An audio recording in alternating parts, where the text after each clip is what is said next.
ഇല്ല, അണയ്ക്കാൻ പറ്റത്തില്ല. അല്ലെ ഫയർ ഫോഴ്സ് തന്നെ ആണോ? അല്ലെ വെള്ളം ഒഴിച്ചൊന്നും അണയ്ക്കാൻ പറ്റത്തില്ല.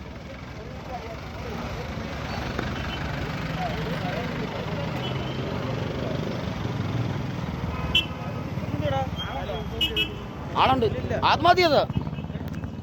കാരണം നമ്മൾ കറക്റ്റ് കൊടുത്തപ്പം വണ്ടിക്കകത്ത് ആളം കയറി. ഞാൻ വണ്ടി ഒതുക്കിയതും ഇയാളെ പടക്കി വന്നു തുടങ്ങി. നമസ്കാരം. ചാത്തന്നൂർ കാരൻകോടിന് സമീപം നിർത്തിയിട്ടിരുന്ന കാറിന് തീപിടിച്ച് ഒരാൾ മരിച്ചു. വാഹനം സ്വയം കത്തിയതാണോ ആത്മഹത്യ ചെയ്തതാണോ എന്ന് സംശയിക്കുന്നു.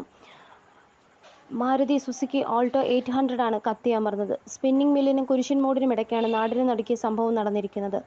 KL 24F7069 കൊട്ടാരക്കര രജിസ്ട്രേഷൻ വണ്ടിയാണ് കത്തിയമർന്നത്. ആത്മഹത്യയാണെന്ന് നാട്ടുകാർ പറയുന്നു.